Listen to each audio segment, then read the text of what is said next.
el manejo y cuidado del PIC en neonatología. Agradezco la deferencia de invitarme a esta charla. Y bueno, vamos a tratar de hacer una charla didáctica en la que hay mucha gente que recién empieza a transitar este camino de la neonatología, y todo el equipo de salud. Hay gente de enfermería y estudiantes de enfermería, entonces bueno, vamos a tratar de que sea didáctico para que todos podamos entender y aprender juntos, ¿no? Sobre el manejo de los catéteres centrales, ¿m? De iniciación periférica, que es el PIC, ¿no? La sigla en inglés. Bueno, los avances científicos en neonatología ha permitido que sobrevivan cada vez mayor cantidad de recién nacidos, muchos pequeños para su edad gestacional, con pesos extremos y bajos. Y esto ha llevado a que los profesionales se capaciten y mejoren diferentes técnicas de cuidados para darle mejores oportunidades a los pacientes, ¿no? ¿Se ve bien? ¿Se está viendo bien la pantalla? Sí. ¿Se ve la presentación en la pantalla? Perfecto. Eh, la nutrición ha sido un factor fundamental, así como el manejo electrolítico, la introducción de la nutrición parenteral y administración segura también de medicamentos, ¿no? Vamos a repasar un poquitito, muy cortito, de la historia sobre el uso de los catéteres y de la investigación desde hace muchos años que se empezó a introducir eh, en todo el mundo. Y bueno, por ahí, cuando uno busca en la historia va a encontrar que el primer catéter de inserción periférica fue en el año 1971, pero vamos a ver que hubo otros antecedentes eh, que fueron acercándose al tema de la introducción de catéter. Utilizar los accesos vasculares seguros es uno de los cambios más importantes que tenemos en el área de los recién nacidos más complejos, ¿cierto? Elegir qué tipo de catéter vamos a utilizar, cuál es el momento adecuado para colocarlo, diferentes criterios que vamos a tener para valorarlo. Es importante el cuidado también, por supuesto, de estos catéteres, ¿no? Cuando nacen nuestros pacientes pequeños en neonatología, el primer acceso venoso central que vamos a utilizar son a través de catéter venosos centrales, a través de los vasos umbilicales. Un poco haciendo una introducción hacia el cuidado de este capital venoso va a ser fundamental porque son vasos muy frágiles y pequeños, y los vamos a necesitar, como decía, para pasar nutrición parenteral, planes de hidrataciones, drogas, antibióticos, incluso la sedación, ¿no? Los catéteres venosos con terminación central, que ahora vamos a explicar un poquito más, son utilizados para administrar estas terapias complejas y a veces simultáneas. Eh, Como decía al principio, como decía recién, la primera acceso vascular que vamos a utilizar son los vasos umbilicales, ¿no? Para poder llegar a un acceso central. Que es rápido, es seguro, es una actividad, en el caso de las vías umbilicales, una actividad médica, pero siempre trabajando en equipo, que esto siempre estamos resaltando que el fundamental trabajo en equipo junto a la enfermería. eh, bueno, y también el cuidado de enfermería es súper importante para después no solo asistir al procedimiento, sino mantener estos catéteres y manejar el catéter que es de uso diario. Una vez transcurridas las 48 horas del uso de catéter umbilical y sabiendo que por ahí vamos a necesitar continuar con las terapias del recién nacido, con alimentación parenteral o medicamentos, se trabaja en equipo y se considera todo el equipo de colocar un catéter central de inserción periférica, el PIC, ¿sí? Este catéter se va a introducir por una vena periférica de los miembros superiores, y la punta del catéter tiene que quedar alojada fuera de la silueta cardíaca, pero en una vena cava superior. Y si el catéter ingresa por miembros inferiores, tiene que estar en la vena cava inferior, ¿sí? Entonces vamos a permitir que vasos súper frágiles, pequeños que tenemos periféricos, que tienen una limitación en su uso, como irritantes, pues, porque la osmolaridad, como vamos a ver en las indicaciones, puede ser alta o el flujo de glucosa muy alto. Entonces necesitamos tener una vía central donde pueda permitir pasar medicaciones o ciertos fluidos con unas características que vemos. ¿Sí? Eh, Como decíamos, bueno, tiene que quedar ubicado el catéter, como dice acá, en la silueta cardíaca, digamos, queda ubicada en la entrada de la aurícula derecha. ¿Sí? Eh, bueno, la inserción del PIC sí va a ser una actividad realizada por enfermería, por personal de enfermería, eh, y bueno, y requiere, por supuesto, una capacitación, ¿no es cierto? Más adelante también vamos a ver que hay equipos, en algunos países, equipos que se dedican solamente a la inserción de estos catéteres centrales, donde, bueno, tienen una capacitación, un manejo y una experiencia que hace disminuir un poco también las complicaciones que vamos a ir viendo un poquito más adelante. Entonces, bueno, eso es una indicación médica, la colocación del PIC, y una mirada es multidisciplinaria, la decisión de todo el equipo de salud de colocar un PIC, sabiendo que vamos a necesitar continuar con terapias de alimentación y medicación en los días siguientes, pasadas las 48 horas. Decía un poquito de la historia, a lo largo del año, de un año se colocan accesos centrales, más de 15 millones de catéteres venosos centrales, ¿no? Y más de 500 millones de catéteres venosos periféricos. Ya en el año 4000 a.C., vemos que se hacían sangrías con fines terapéuticos, extracción de sangre en los pacientes, ya se empezó a, a ver esta actividad de buscar accesos venosos.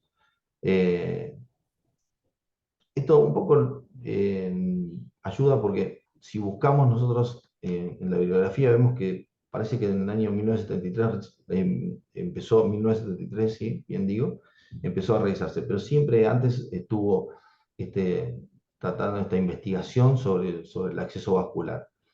Eh, Se hace por primera vez en el siglo XVII una transfusión sanguínea, diferentes médicos trabajando de manera independiente con agujas hipodérmicas a mediados del siglo XI. Después tenemos en 1930 ya se aceleran, empiezan a aparecer los primeros productos en el mercado. Se lleva en el año 1945 a realizar la primera canalización de una vía central. Entre 1950 y 1960 hay un importante desarrollo de los productos que se empiezan a fabricar los catéteres. Y en 1970 coincide toda la bibliografía que es un año importante donde aparece un libro que se considera la Biblia de la terapia intravenosa de la enfermera Ada Plummer, que habla sobre los principios y las prácticas de esta terapia intravenosa. Un poco para tener un conocimiento de ver la importancia de que se consideraba la importancia de tener un acceso venoso central. ¿Sí? ¿Cuáles son las indicaciones para poder eh, evaluar y entender que por ahí necesitamos eh, la colocación de un catéter central, ¿no? De introducción periférica? Cuando consideramos que vamos a tener que tener una terapia de acceso vascular mayor de 6 días, cuando necesitamos que el tratamiento se va a prolongar más allá del sexto día.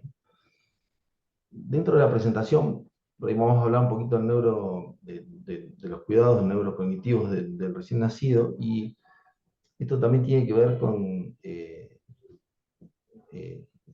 con que hay estudios, por ejemplo, realizados que en un mes se pueden llegar a hacer hasta 300 veces eh, funciones en los niños. Entonces, tener también un acceso vascular también disminuye los episodios de dolor que puede producir en el niño. ¿Sí? al recién nacido en este caso. Eh, entonces, cuando sabemos que necesitamos un acceso vascular para la terapia mayor de 6 días, vamos a considerar el uso del PIC. En neonatos de muy bajo peso, que también sabemos que van a necesitar muchos días de nutrición parenteral, también se convierte en una necesidad de indicar un catéter central. Sabemos que la infusión de líquidos mayor de 600 milimoles por kilo o con pH menor de 5 o de 9, que son irritantes, va a ser necesario colocar un acceso central. Hay estudios realizados en adultos, no así en los recién nacidos, donde se sabe que la infusión de líquidos con pH menor de 5 o mayor de 9 produce intenso dolor cuando es en una vía periférica, aparte de la irritación que podemos ver, ¿no? Entonces, a partir de esto sabemos que es importante tener un catéter central cuando el pH es menor de 5 o mayor de 9. Cuando tenemos que infundir líquidos con propiedades irritantes para capital venoso, un acceso venoso periférico limitado, esto es algo muy frecuente, que sabemos los que trabajamos en neonatología, muchas veces es, eh, es casi imposible conseguir un acceso venoso periférico, es dificultoso por varias situaciones y bueno, es imposible estar logrando un acceso y que es con el riesgo que se nos puede tener una poca duración, ¿cierto? Y volver a pincharlos y nuevamente hablamos del dolor y de los trastornos de neurodesarrollo que puede traer el niño.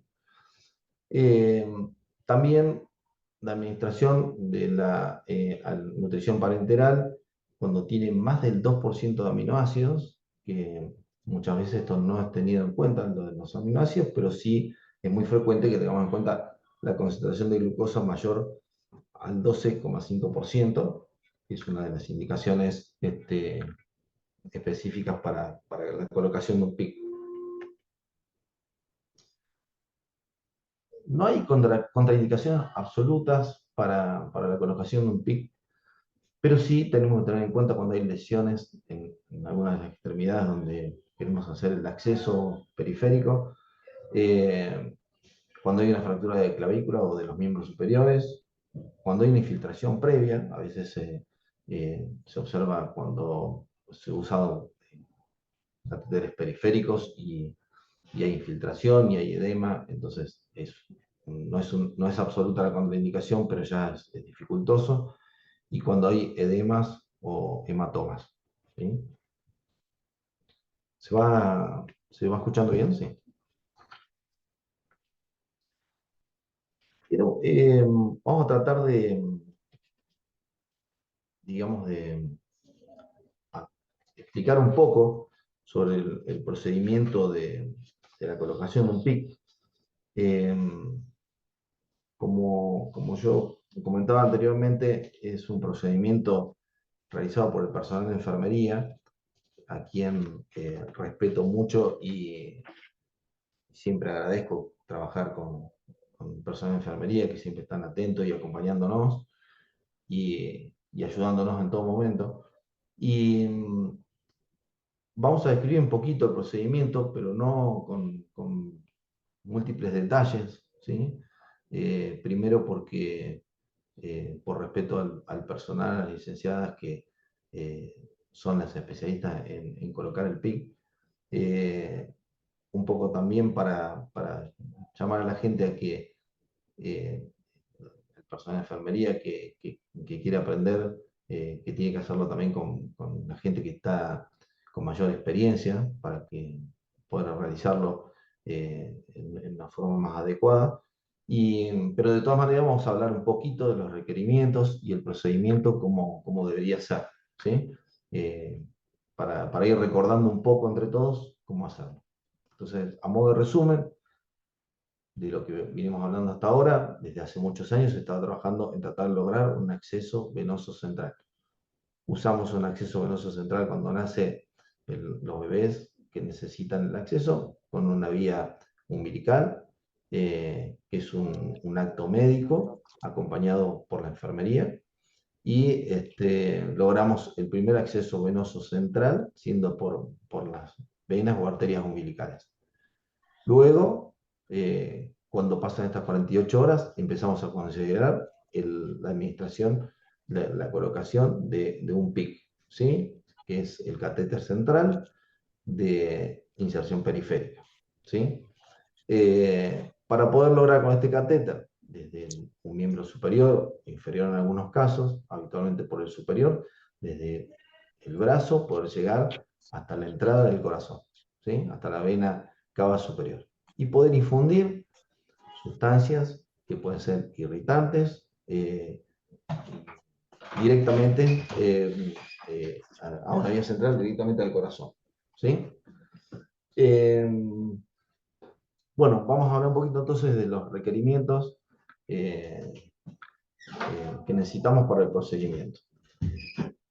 ¿Se entendió hasta ahí? Sí, un pequeño resumen para entender y para que la gente que recién comienza entender qué es el PIC y qué es lo que estamos buscando con esto. ¿Sí? Bien. Sí, Sobre sí, el se final entiende, de la se charla escucha. vamos a tener algunas preguntitas para que, a ver si entendimos y vamos a estar abiertos a las preguntas de los que quieran consultar. Y como siempre decimos, se pueden comunicar y está mi dirección de correo, donde podemos facilitarle la charla, facilitarle material bibliográfico para que entre todos podamos aprender y seguir avanzando en neonatología, ¿no? Junto al laboratorio que hace 30 años que está trabajando con nosotros también. Bueno, en cuanto a los requerimientos, vamos primero a lo más importante, que es el recurso humano, ¿sí? Cuando vamos a colocar un PIC, mínimo siempre tenemos que tener 2 personas, ¿sí? El operador, que sería personal de enfermería, que va a llevar a cabo la colocación del catéter, que, bueno, lo ideal es siempre que sea una persona experimentada, eh, y tener un asistente al mínimo, el asistente que nosotros le vamos a decir el número 1, que es el que le va a facilitar todos los materiales que vaya necesitando en forma sistemática al operador, al que coloque el catéter, ¿sí? Por supuesto que los van a estar vestidos en forma estéril, van a tener todo el lavado de manos y todo lo que requerimos para hacer un procedimiento en un recién nacido. Entonces, es importante que entendamos esto. El operador es el que va a colocar el catéter y el asistente número 1 es el que nos va a ir facilitando todos los materiales para poder hacerlo, ¿sí? Que va a estar ahí. Y habitualmente tenemos un asistente número 2 que va a ser la persona que se encargue de contener el paciente, vamos a ver más adelante, poder darle por ahí, para evitar el dolor, una sucrosa, ponerle un, un chupete, como le decimos nosotros. Hay gente de otros lados conectado, de otros países por ahí, que nosotros usamos para contener al bebé. Y también este asistente número 2 es el que está todo el tiempo también observando el monitor, ver la frecuencia cardíaca, que no haya alteraciones de la frecuencia cardíaca, que la frecuencia respiratoria, de la saturación. eh, es muy importante, ¿sí? Entonces, repasando, tenemos al operador, al que coloca el catéter, al asistente 1, que es el que nos va a ayudar, nos va a alcanzar las cosas, los materiales, y el asistente 2, que va a contener el paciente, que va alcanzarnos si algo nos faltó, que tenemos que tener un checklist como para ir viendo que no nos falte nada, pero si algo faltó, si se cayó algún material que puede suceder, lo que sea, está el asistente 2 para poder ayudarnos. Y también, generalmente es el asistente que cuando se termina la colocación del PIC y tenemos que hacer un control radiográfico para ver dónde está ubicada la punta del catéter, es la que generalmente avisa al personal médico o avisa a la gente de radiología para que venga a hacer una radiografía, en el caso nuestro, y poder controlar dónde está la punta de catéter. En muchos lugares, en otros países y en algunos lugares de nuestro país también, este control también se hace en forma ecográfica, pero en la mayoría de los lugares lo hacemos por radiografía, ¿sí? Entonces quedamos así, que es el operador, coloca el catéter, el asistente 1 el que le va a alcanzar todo, y el 2 que está siempre ayudándonos, conteniendo al paciente, controlando los monitores. Un primer punto principal es el equipo médico junto con el equipo de enfermería charla un poco sobre la necesidad de colocar el catéter. Nosotros, porque como médicos, diciendo, bueno, vamos a necesitar nutrición parenteral, esto hay que recuperarlo nutricionalmente, vamos a necesitar varios días, lo ideal es usar un PIC, entonces es una indicación médica, se habla con la enfermería, se busca el momento, que es importante. Yo estuve hablando mucho con personal de acá de la nueva maternidad provincial acá en Córdoba, son con gente con experiencia en colocación de PIC. Y yo me dice, es importante buscar también el momento adecuado para hacerlo. ¿Sí? A veces las mismas enfermeras que están haciendo todas las actividades, atendiendo a los recién nacidos, colocando la medicación o la alimentación, a veces tienen que en algún momento tomarse un rato para poder colocar un PIC. Entonces, siempre está esta necesidad, que el médico lo necesita, que, que la enfermera también tiene sus actividades, entonces compartimos, che, nosotros necesitamos poner un PIC, eh, se podrá hacer, bueno, la enfermera nos dice sí, ¿no? Y evaluar, por supuesto, cómo está el paciente ante todo el procedimiento, ¿cierto? Que el paciente esté hemodinámicamente compensado y esté en condiciones de recibir un catéter central. Entonces, eh, es súper importante el trabajo en equipo para poder hacerlo. También el segundo punto es importante, muchas veces nosotros, por ejemplo, tenemos eh, un, un acta donde a los papás cuando ingresan se firma un acta diciéndole que todos los procedimientos se van a realizar, por supuesto, para la mejoría del bebé y de lo que necesite en las urgencias, que siempre se va a hablar, se va a consensuar y que lo va a realizar gente capacitada. Pero siempre es importante igual informar a los padres del procedimiento que vamos a realizar y contarle que vamos a poner a través del brazo un catéter que va a llegar hasta la entrada del corazón para poder hacer, por ejemplo, alimentarlos y no estar, o procedimientos médicos que vamos a necesitar, no estar sacándole sangre todo el tiempo pinchándolos, sino que podemos utilizar este catéter. ¿Sí? Entonces es importante que los padres estén también informados. Nosotros acá que tenemos una maternidad centrada en la familia y que los padres tienen un libre acceso, también es importante hablarlo con ellos porque ingresa un padre y ve que estamos haciendo un procedimiento con el niño y hay que hablarlo antes, ¿no es cierto? Para que no sea una sorpresa ni sea eh, un, una, algo para el padre, ver al niño que le está haciendo un procedimiento sin saberlo, también es el estrés para que generan los padres, ¿no? Si es necesario hacer uso de sedación farmacológica, bueno, lo vamos a hacer 15 minutos antes, habitualmente lo hacemos. Eh, Utilizamos mucho la sucrosa, por supuesto. Bueno, como decíamos, siempre hay un operador externo que va a ver la lista de chequeo, a ver qué es lo que tenemos, qué es lo que no tenemos, que generalmente es el operador número 2, ver, se puede tener el procedimiento en cualquier momento, está viendo los monitores, y ve si no se altera la frecuencia cardíaca, si el paciente está en condiciones, y si no se cumple algún procedimiento de esterilidad, por supuesto que lo puede suspender, ¿verdad? Bueno, esto por supuesto que todo el operador, como los asistentes de higiene de manos, la cuestión de colocarse el gorro y el barbijo y demás. El asistente 1, que decíamos que era el que va a estar asistiendo al operador, al que coloca el catéter, tiene que realizar el control de los signos vitales del paciente, viendo todos los parámetros dentro del monitor y registrarlo y prestar atención para, por supuesto, para avisarle tanto al operador como al médico si hay alguna alteración.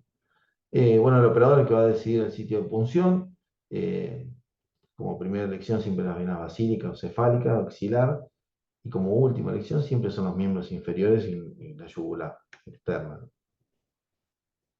Eh, bueno, acá dice el operador medir los centímetros del catéter. Bueno, tenemos la suerte de que el set que viene de canalización para el catéter central trae un centímetro donde vamos a poder medir y en el paciente la cantidad de centímetros que vamos a introducir el catéter, ¿no? El catéter vienen también marcados con centímetros para poder hacer una introducción lo más correcta posible y que quede lo más cerca de la entrada de la aurícula derecha, ¿no? En la vena cava superior en caso de ser miembro superior. ¿Eh? Eh, por supuesto que, dicen, con el correr de los años se van trabajando diferentes técnicas para tratar de ser lo más eh, exacto posible, la introducción del catéter y dejarlo en el lugar indicado para no tener que retirarlo o introducir un poquito más el catéter. A veces, bueno, en muchos lugares, como decíamos al principio, se hace con control ecográfico, entonces es mucho más acertado dónde va a quedar la punta del catéter, ¿sí? Bueno, se purga el catéter siempre con solución fisiológica antes de la introducción.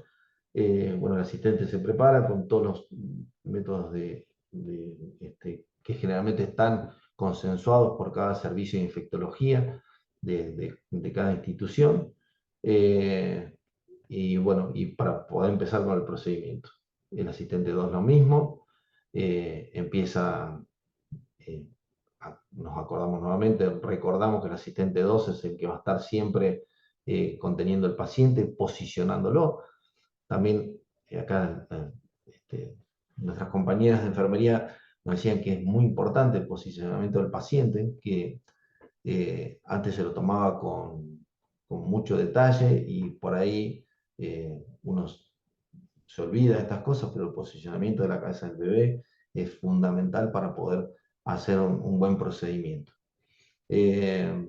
Bueno, el asistente 2 que va a estar sosteniendo al bebé, tratando de posicionarlo, estimular la succión, como decíamos, con el chupete para disminuir el dolor, y se puede considerar el uso de sucrosa o, por supuesto, algún método de analgesia con indicación médica para poder realizarlo, ¿no? Si el bebé no está en condiciones o presenta muchos signos de irritación. Eh, bueno, el operador, la persona que va a realizar la punción, va a colocar la compresa que está fenestrada y fenestrada va a tener un hueco donde va a quedar expuesto ese sitio donde vamos a punzar, ¿sí? Y el campo abarca siempre la totalidad del cuerpo del paciente. No se debe pasar, como dice acá, antes de punzar el miembro a través de la fenestra, sino que tiene que tapar el paciente. El asistente 2 hace la antisepsia de la zona y para poder comenzar con el procedimiento. Por supuesto que el operador va a buscar el sitio de punción. Nuestra compañía de enfermería va a tratar de ingresar con un catéter pequeño, cortito y buscando el sitio de punción.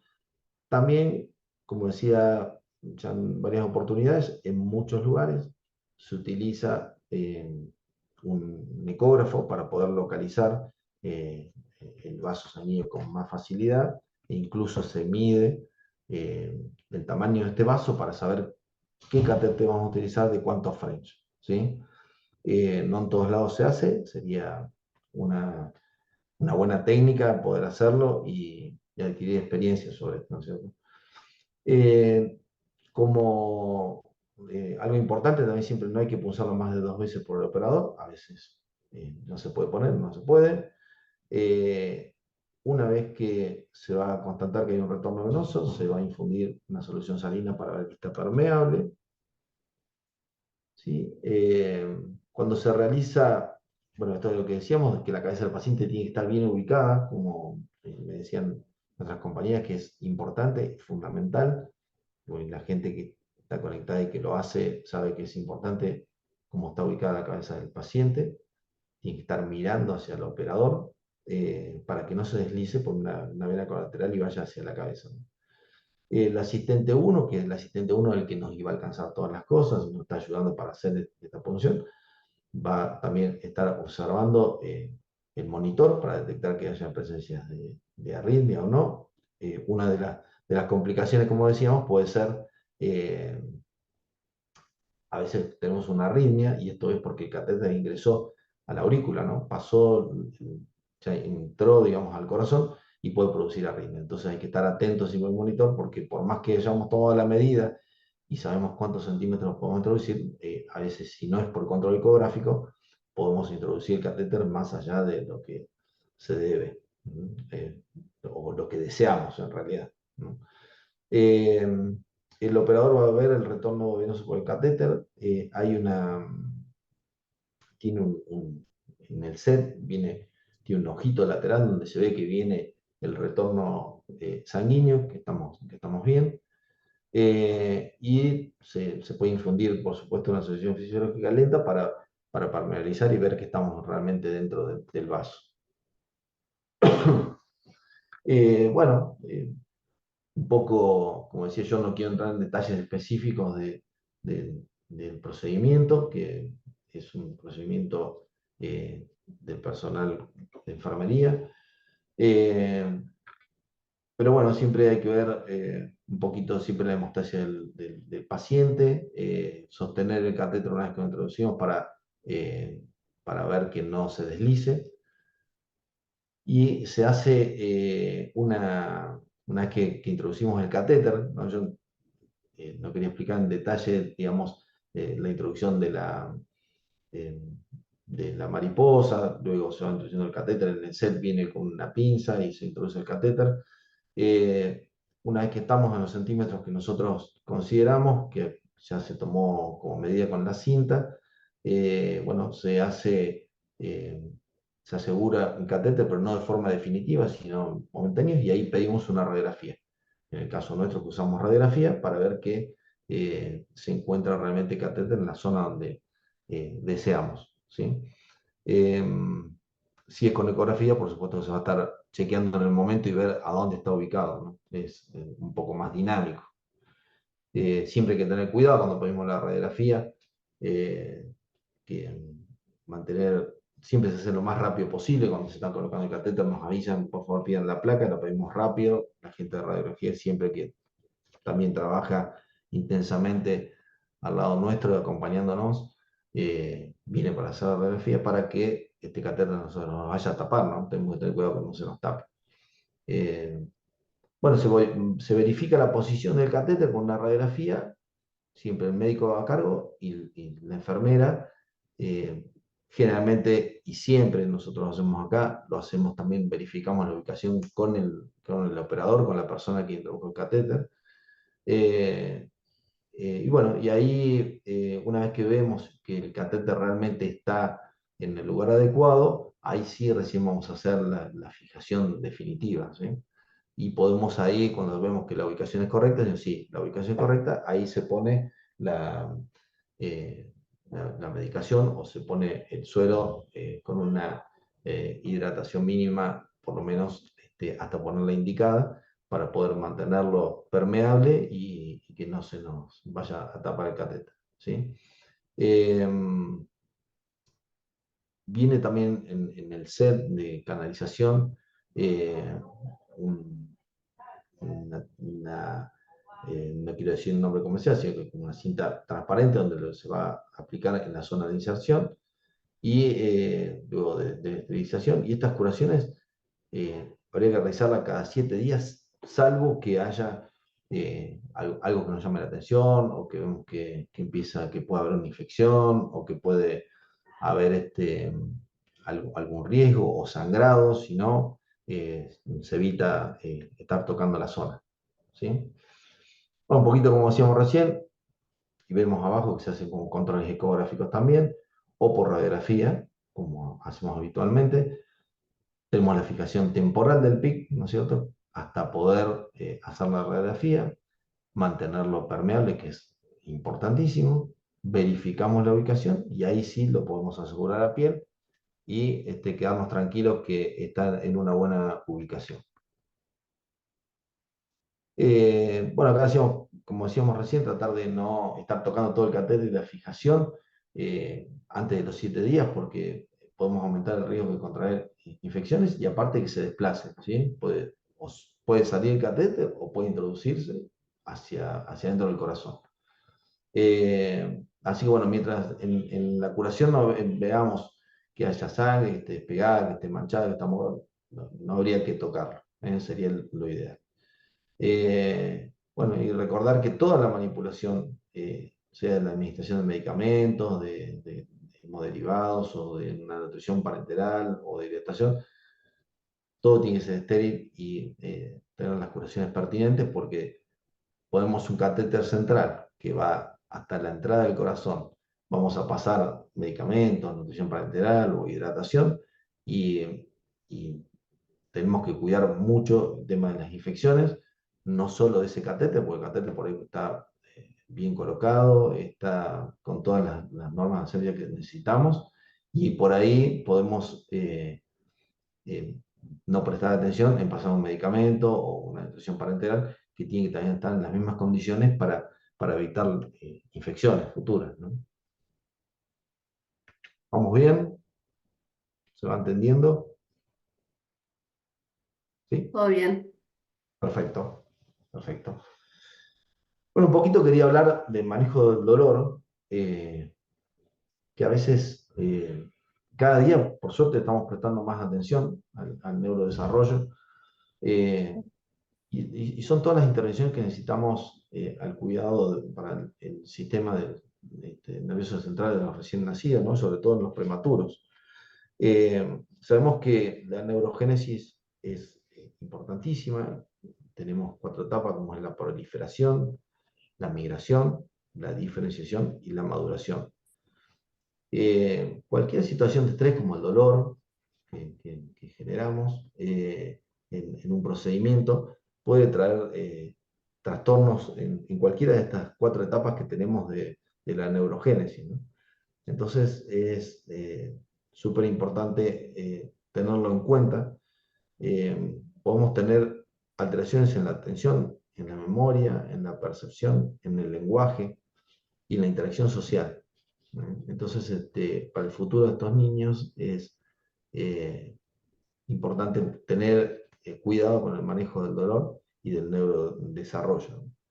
El dolor asociado a estos procedimientos induce un estrés oxidativo y reacciones inflamatorias que pueden detener hasta el desarrollo de las células mielinizantes, ¿no? Hay un montón de estudios que, bueno, un poco no es para llenar de información, pero hay estudios importantes que, por ejemplo, muestran que cuanto mayor procedimientos de ruptura hay en la piel, cuando vamos a hacer la inserción de un catéter, por ejemplo, o para procedimientos para sacar sangre, obtener muestras para estudios, disminuyen en la sustancia gris 21 de 66 regiones cerebrales evaluadas a los 7 años, ¿no? O sea, hacen estudios que hay un montón de áreas que fueron afectadas por procedimientos de dolor en recién nacidos. Hay muchos trabajos, ¿no? Hay otros trabajos realizados con disminución de materia gris y materia blanca con resonancia magnética volumétrica. Entonces, por eso hacemos siempre hincapié en el tema del manejo del dolor. Eh, Nos puede afectar en un montón de cosas, hasta en el cerebelo la exposición al dolor produce alteraciones en funciones cognitivas y afectivas, ¿eh? Los que hacemos consultorios de neonatología y de pediatría, muchas veces preguntamos si estuvieran internados en un servicio de cuidados intensivos de neonatología, eh, al ver estas alteraciones, ¿no? Y muchas veces se lo ve. Entonces, siempre tenemos que cuidarlo y por suerte, como decía al principio, cada vez el cuidado para el neurodesarrollo es mayor y esto es importante. A corto plazo, el dolor en un paciente, como está haciendo un procedimiento, o sea, en lo inmediato puede tener taquicardia, taquipnea, hipoxemia, puede producir por dolor hemorragias intraventriculares, mayor acidosis, aumenta el catabolismo, se dificulta el acople con la ventilación mecánica, aumenta el umbral del dolor, ¿sí? En vez de disminuir, aumenta el umbral del dolor. Entonces, bueno, por eso me permití poner una plaquita de manejo del dolor para que sepamos que con estos procedimientos tenemos que tratar utilizar métodos, ya sea desde solo el uso del chupete, la sucrosa, y a veces es necesario utilizar medicamentos para poder realizar el procedimiento. O a veces se hace el procedimiento, se está haciendo el procedimiento y nos dicen la enfermedad que ya, está teniendo dolor, entonces, bueno, por supuesto, ahí indicamos eh, analgesia para poder terminar el procedimiento, ¿sí? O suspenderlo en el caso de que no haya una respuesta, ¿no? Bueno, en cuanto a las complicaciones, sabemos que eh, pueden producirse varias complicaciones, ¿no? Eh, las más comunes son, por supuesto, las infecciones, ¿no? Eh, las infecciones del catéter, eh, Le ¿se mandé escucha bien? que lo pueden grabar. ¿Se escucha bien, digo? Sí. Sí, sí, doctor. Hubo Perfecto. una Bueno, interrupción, no, pero no, por favor, ya no hay está. problema. No, no hay ningún problema. Bueno, decía, por supuesto, infecciones se pueden producir y como decíamos, hay que tratar de seguir las normas de los servicios de infectología, súper importante también en los servicios de cuidados intensivos. Y como decíamos hace un ratito, no solo por el procedimiento, que por supuesto se hace con todo el protocolo para poder evitar la infección, sino también después de colocado el catéter, tener los cuidados cuando vamos a colgar una nutrición parenteral o hacemos una medicación o extracciones de sangre, por ejemplo, de tener todos los protocolos y los cuidados para evitar las infecciones, ¿sí? Eh, Se puede hablar mucho sobre el tema de las infecciones. Como dije al principio, quiero eh, ser un poco más didáctico y el acercamiento hacia la introducción de catetas centrales para la gente que está comenzando con esto. Eh, en cuanto a las infecciones, eh, pero mantener esto, decíamos, de hacer la medicación o dar una nutrición parenteral, lo que sea, siempre mantener el cuidado y la atención para estas las infecciones, ¿no? Sí, podemos hablar mucho, decir, bueno, cuando hay una infección, cuando vemos una flebitis, una inflamación, eh, bueno, a veces se decide retirar el catéter, eh, retirarlo con cuidado, a veces se hace un cultivo de la punta del catéter, según las normas de infecciones de cada institución, ¿sí? Pero bueno, sabemos que las infecciones es una de las complicaciones por ahí más frecuentes. Las migraciones también, eh, muchas veces, por eso se hace una fijación temporaria y después se hace una fijación definitiva, muchas veces la migración del catéter, que puede introducir un poquito más y llegar por ahí al corazón, o a veces eh, a- al revés, ¿no es cierto? Que va a mirar hacia afuera, digamos, el catéter, y eh, podemos infundir algunos medicamentos que pueden producir una flebitis, por ejemplo. Eh, Perdón. Así, siempre bueno, es importante verlo y compararlo y cada vez que hacemos una radiografía, que estamos evaluando un paciente, por ahí ver si el catéter sigue estando posicionado en el lugar donde tendría que estar. Una de las ventajas por ahí del catéter central de inserción periférica es que también permite la movilidad del paciente, ¿no? Cuando es periférico se dificulta mucho el movimiento del paciente o que los padres puedan tenerlo en brazos, de poder eh, practicar esto del canguro con la mamá y el bebé. Entonces, el catéter también es una la iniciación periférica, porque central, ayuda mucho a esto. Y permite que lo tengamos muchos más días, el catéter, y no estar por ahí con este riesgo de que el catéter se salga cuando es periférico, de estar poniendo y haciendo el procedimiento y pinchando al bebé un montón de veces, ¿no? No, en cuanto a la perforación, también es un tema que uno puede hablar mucho. Tenemos que hablar de tipos de catéteres, hay de silicona y hay catéteres de poliuretano, entonces algunos que son, como el poliuretano, que es un poquito más rígido, pero que después es termosensible y puede eh, migrar mejor en la vena, pero a veces puede producir una laceración de la mucosa, del vaso sanguíneo. eh, a veces la posición del paciente, como decíamos. Entonces es un tema muy amplio, pero es una de las complicaciones que puede pasar y que tenemos que estar siempre previendo. Por supuesto, la flebitis, ¿no? La inflamación. A veces cuando el catéter no está en la ubicación correcta, hay muchos medicamentos que producen eh, una reacción, una flebitis por irritación. A veces también las flebitis se producen por la introducción muy rápida del catéter y puede inflamar la mucosa del vaso. Hay muchas complicaciones, por supuesto, como el sangrado, como puede ser la oclusión del catéter, ¿sí?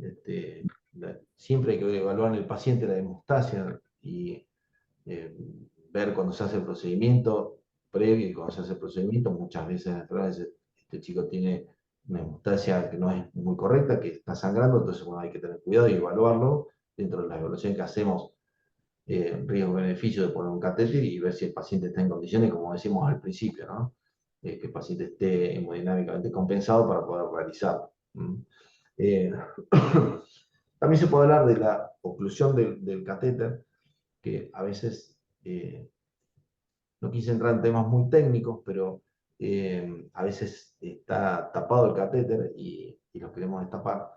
Hay estudios realizados, fórmulas matemáticas, donde nos demuestran que eh, usar una jeringa eh, más chica, generalmente hay que tratar de usarlo, uno lo hace con soluciones salinas para tratar de destapar el catéter, utilizar una jeringa de 10 mililitros es lo adecuado, y hay fórmulas donde nos muestran que a menor superficie de la jeringa es mayor la presión que genera y el riesgo que pueda eh, romper el catéter dentro del paciente.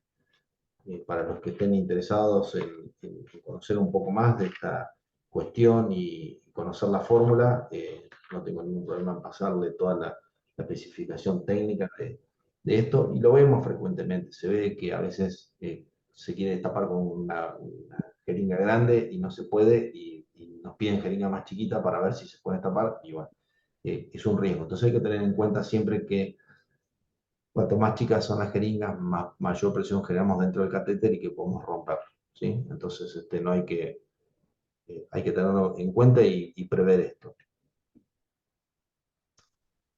Bueno, como decíamos, un poquito repasando lo anterior, con las complicaciones graves asociadas al uso del PIC, sobre todo es cuando el catéter está dentro de la aurícula, ¿no? Que nos puede producir una arritmia, una trombosis, puede lastimar el endocardio, ¿no es cierto? Una erosión del endocardio. Perforar la aurícula puede pasar, no es lo más frecuente, pero puede pasar. Y bueno, hay soluciones hiperosmolares que pueden irritar el miocardio. Entonces, por supuesto que siempre hay que estar atento a estos signos. Por eso siempre tener al paciente monitorizado y ver ante cualquier situación, evaluar y ver dónde está el catéter, ¿no? Generalmente, y lo más frecuente y lo más práctico es hacer una ecografía y poder verlo. Y el que no tiene la posibilidad, porque la gente que participa en la charla, por supuesto, hay lugares que están más limitados que otros, donde no tenemos la posibilidad de tener un ecógrafo al lado del paciente para poder verlo, sí hacer una radiografía y evaluar por medio de la radiografía a dónde estamos ubicados, ¿no? Bueno, un poco esto no sé si estamos bien con el tiempo. El concepto actual de cuidar el capital venoso es importantísimo, ¿no? Para poder tener un uso más conservador y restrictivo de los accesos venosos para preservar la integridad de estos accesos, y sabiendo que son accesos venosos pequeños, con poco, eh, eh, digamos, músculo en sus venas, poder cuidarlos, ¿no? Esto es lo que le decimos el capital venoso, poder cuidarlos y tener un acceso venoso correcto para cuando necesitamos procedimientos por ahí de urgencia. Eh, Esta técnica, como decíamos, es una técnica generalmente realizada por personal de enfermería capacitado, que bueno, se necesita hacer el diagnóstico, como decíamos, planificarlo, ejecutarlo, evaluarlo, si está en correcta posición, si está funcionante, que no esté tapado, y qué medicamentos le vamos a pasar. ¿Mm? Como decíamos al principio, un trabajo en equipo donde se decide todo el personal médico y de enfermería la necesidad de aplicarlo y bueno, asimismo poder eh, utilizarlo en el paciente en el momento ideal e inmediato que se pueda. Un poco quería mostrar también dentro de estos capítulos de los accesos vasculares centrales a partir de una inserción periférica. En España se trabaja, como vimos un poquito en la historia, desde hace muchos años sobre las terapias intravenosas y ahí se han armado equipos de enfermería organizados y que trabajan solamente para colocar estos accesos centrales. Eh, Esto reduce costos, muchas veces tienen muchos trabajos ellos realizados en cuanto a los costos, porque dice, bueno, colocar un PIC, por ahí es más barato poner un acceso periférico, pero como decíamos, a veces los procedimientos de pinchar a los chicos, muchas veces, aparte del daño que producimos en el neurodesarrollo, eh,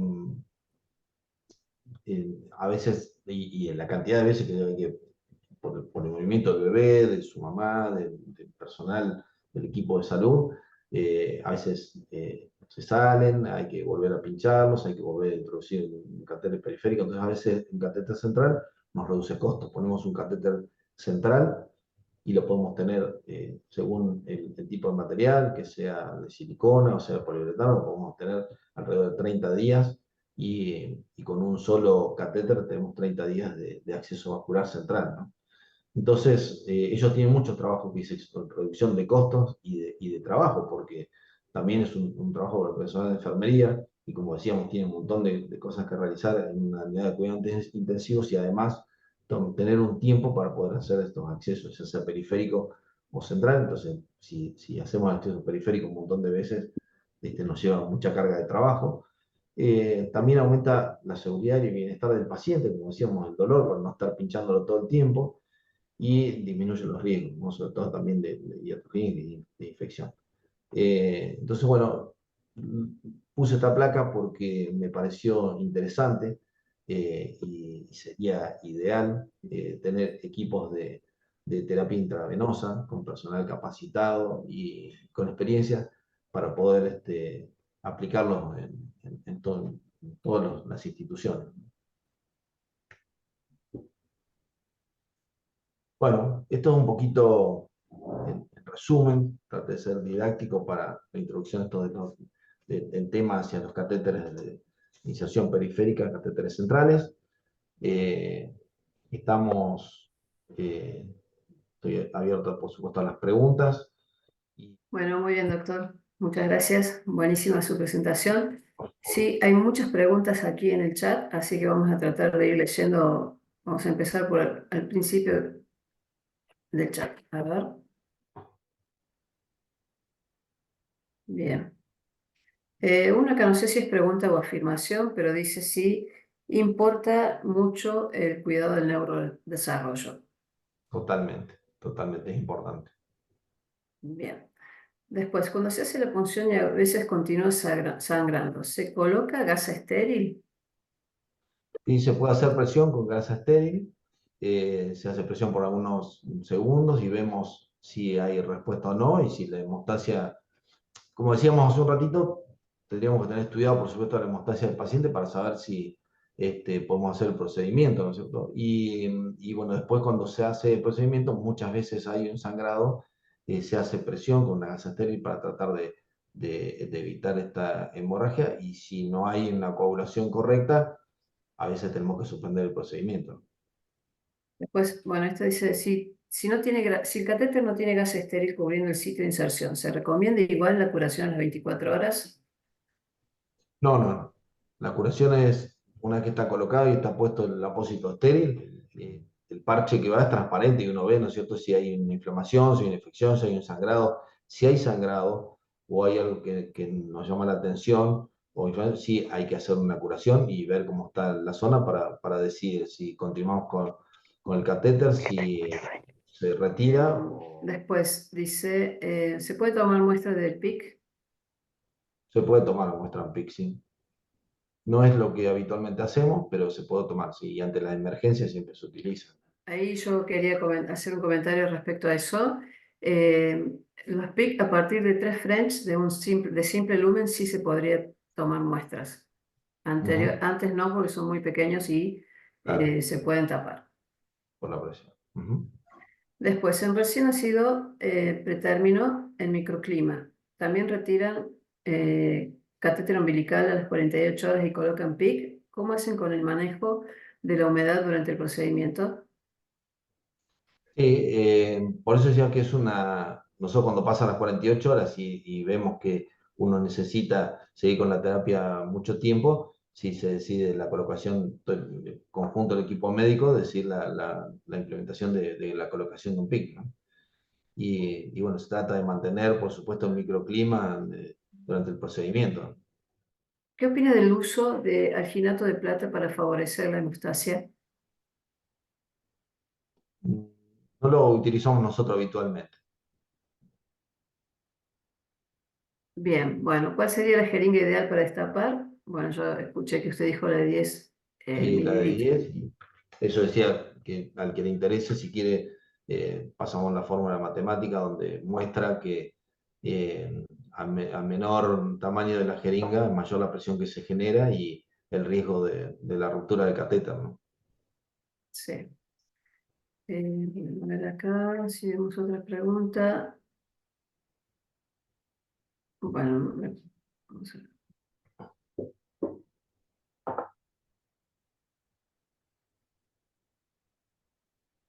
Muchos correos que han escrito. Los que soliciten información o cualquier consulta que quieran hacer, por favor escribir a info@silmac.com.ar. Perfecto. Sí, sí, después ustedes me pasan las consultas, no hay ningún problema. Mucha gente, como te digo, siempre nos piden material y bueno, encantado, vamos a enviarles el material bibliográfico.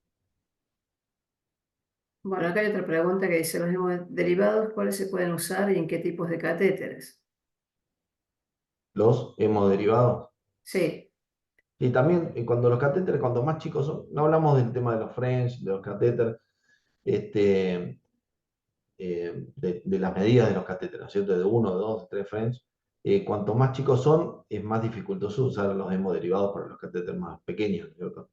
El catéter entra tiene que ocupar un tercio del vaso sanguíneo, entonces es difícil a veces pasar un hemodiderivado cuando el catéter es muy chiquito. bien. Después acá hay otra. En una dextrocardia, ¿la medición es la misma? Perdón, no se escucha. ¿Dextrocardia? Sí, dice, en una dextrocardia, Rocío María, Ujú. dice, ¿la medición es la misma? Entiendo que debe ser la ¿La medición, medición? No, no, por sí, supuesto que no. Por eso está estudiado y se ve. Y lo ideal sería con un ecógrafo poder hacer el procedimiento y hasta ver que está ubicado en el lugar correcto al ingreso del corazón, ¿no? En ese bien, caso sería ideal hacerlo con ecografía. con ecografía. Ujú. Genial. Eh, Paola pregunta si es un procedimiento, en un procedimiento invasivo. Dice, ¿es un procedimiento invasivo para el paciente? En algunos lugares lo realizan solo médicos terapistas, en otros habilitan a enfermería. ¿Quién es recomendable para que lo realice? Como decía al principio, los catéteres centrales cuando son umbilicales, nosotros en nuestra institución lo realizan el personal médico. Y en los catéteres de introducción periférica lo hacen el personal de enfermería capacitado. Siempre se trabaja en equipo, pero son ellas las que lo realizan acá, ¿no? Hola. Y por eso decíamos, como en España, que hay equipos específicos para los catéteres. Por supuesto que hay lugares, hay países donde lo realizan solo los médicos, La legislación es bastante amplia en Argentina.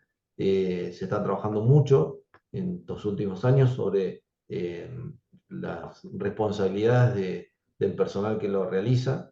Y acá en nuestra maternidad se está trabajando sobre un protocolo sobre la aplicación de los PIC y la responsabilidad del manejo del personal de enfermería. Bien. Bueno, ¿con qué solución antiséptica se realiza la curación? Y depende también de eso de las normas infectológicas de cada institución. Entonces, nosotros acá usamos clorexidina, pero depende de cada institución y del estudio. Esto también es amplio porque infectología debería realizar, o se realiza en casi todos lados, son estudios de cuáles son los crímenes más frecuentes en las unidades de las terapias intensivas, de terapias intermedias, y a partir de esto ver qué utilizar para poder realizar la antisepsia, ¿no? Bien. Bueno, son muchos los mensajes que hay en el chat. No alcanzo por ahí se me puede haber pasado algunos. Por favor, les pido que habiliten sus micrófonos y hagan la pregunta de manera verbal en lo posible, ¿sí? Bueno, voy a ir leyendo algunos que voy viendo acá. Cuando se tapa el pic, ¿qué es lo recomendable? Y siempre se intenta, cuando se tapa, ¿no? Sí. Sí, sí, Lo, cuando se lo- tapa. y, lo que se intenta es siempre destapar una solución salina, ¿no es cierto? Tratar de pasar una solución salina y como decíamos, nuevamente es el tema de la jeringa, ¿no? Con mucho cuidado, se hace con extremo cuidado, sin ejercer demasiada fuerza, tratando de poder nuevamente que sea funcionante, ¿eh? Con solución salina. Doctor, una consulta, volviendo al tema de la jeringa. Usted dijo que era la de 10 centímetros. Habitualmente, la jeringa de tuberculina es la que tiene más presión, la de 1 centímetro. Claro, sí, seguro que tiene más presión, pero por eso decía que hay una fórmula matemática que no quería hacer engorrosa la charla y decirlo que demuestra que genera mucha más presión y que genera el riesgo de poder que se rompa el catéter, ¿sí? Entonces, por eso se utiliza la de 10. Es menor la presión, pero corremos menos riesgo de que se nos rompa. Cuanto más chiquita como la de tuberculina, corremos riesgo que rompa por la presión interna que genera dentro del catéter. Bien, y en cuanto a la cobertura, digamos, de la ley, en la misma maternidad hubo la discusión de que si bien la percutánea es un acceso periférico, termina siendo uno central. Por eso se decía que es Claro, un procedimiento médico. Y en un instante a las enfermeras no nos dejaban hacer percutáneas por este mismo asunto. Por eso es que preguntan la cobertura legal que tenemos ante esto. claro. Ahí también, si te interesa, puedo mandar material de las leyes por eso decía, son muy amplias y dejan mucho espacio legal para poder cubrir. No hay una ley específica que diga que se puede o no se puede realizar, ¿no? Pero es muy amplia la ley y deja una cobertura. Entonces, por eso en algunos momentos se decidió que no lo podían hacer el personal de enfermería, pero la ley es muy amplia y por eso se sigue realizando, ¿no? Bueno, se está trabajando, en la maternidad se está trabajando ahora con un protocolo que está por salir, donde habla también de los aspectos legales para el personal de enfermería. Sí, de hecho, en varias instituciones de la ciudad de Córdoba también están trabajando en un protocolo justamente para que enfermería pueda realizar el procedimiento y además sentirse avalada por la misma Claro, institución. nada, Es total, como dice el doctor, no está en la ley, pero tampoco ni sí que ni no. Y además, enfermería sí está habilitada para hacer funciones periféricas. Y esto claro, es un catéter que ingresa por función periférica y lo bueno e importante es trabajar conjuntamente con el médico, para que los médicos también constaten la posición de dónde está ubicado el catéter y demás. exacto, sí, sí. Bien, Rubén Miranda levantó la mano. Rubén, no sé si querés decir algo. Sí, hola, ¿qué tal? Buenas tardes. ¿Cómo está, Bueno, ¿Qué tal, doctor? Rubén? Ivana. sí. La consulta de doctor, para ver, usted en su servicio, con la experiencia que tiene usted en los bebés cardiópata, ¿utiliza algún tipo de catéter especial o de algún material en especial? Por ejemplo, sabemos que para neonatología por excelencia lo más usado es poliuretano. Sí, sí. Sí, tienen sus ventajas, sus desventajas, sea de poliuretano o de silicona, ¿no es cierto? Ujú. Por ahí los de silicona son, digamos, más flexibles, que por ahí se dificulta un poquito para la introducción, pero son más flexibles, menos irritantes por ahí. Y hay que tener cuidado porque cuando los retiramos son por ahí los que más fácilmente se pueden romper. Entonces hay que tener mucho cuidado cuando uno hace el retiro. Entonces, por ahí se utiliza más el de silicona en estos casos. El de poliuretano es un poquito más rígido, que puede irritar un poquito, pero igual son termosensibles y cuando entran al vaso se ablandan, digamos por así, un poco y para poder hacerlo, para poder Pero, introducir. pero digamos, en los bebés estos cardiópatas están utilizando, digamos, el catéter, Sí, digamos, los normales, digamos, no hay un catéter en sí, especial por que lo supuesto. No, utilice. no hay uno específico para cardiopatías, ¿no? No, no. Bien, Eso se habla del equipo perfecto. médico, se decide qué tipo de catéter, cuántos French le ponemos bueno, y se realiza el procedimiento, pero no hay uno específico para cardiología. Perfecto. Muchas gracias, doctor. Gracias, Por Ivana. favor, Bien, a vos, Rubén, gracias. también levantó la mano Cecilia Aguayo. Puedes habilitar el micrófono si querés para hacer tu consulta.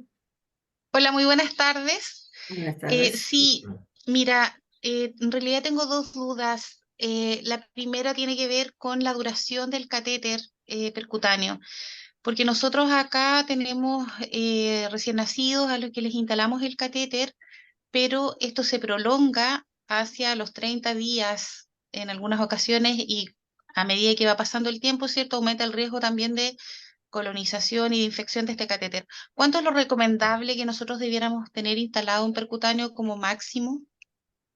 Mira, también eso es un tema que se trabaja en forma conjunta con el servicio de infectología. Nosotros aproximadamente es de 30 días también.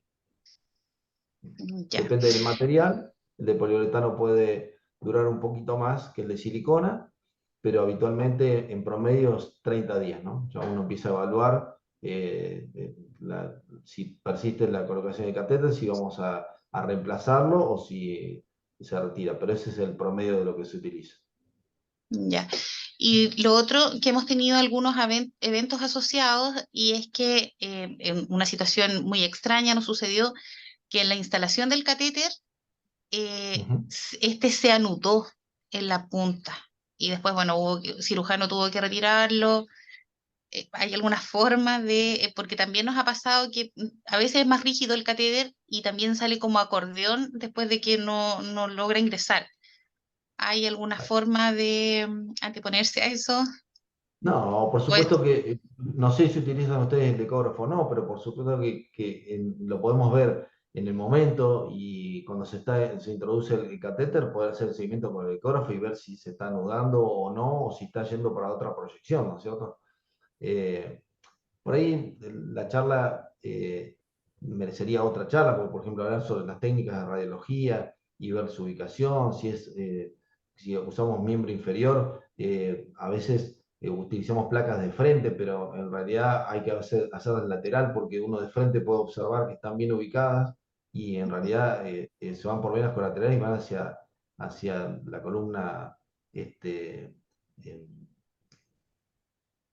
la columna del niño y puede producir alteraciones óseas, ¿no es cierto? Entonces, entre otras cosas. Entonces, lo mejor siempre es el seguimiento con un ecógrafo, ¿no? Hay, por supuesto, especialistas cardiólogos que siguen y nos dicen, che, está justo acá, está en la entrada, está un poquito más adentro, hay que retirarlo, o puede introducirse un poquito más.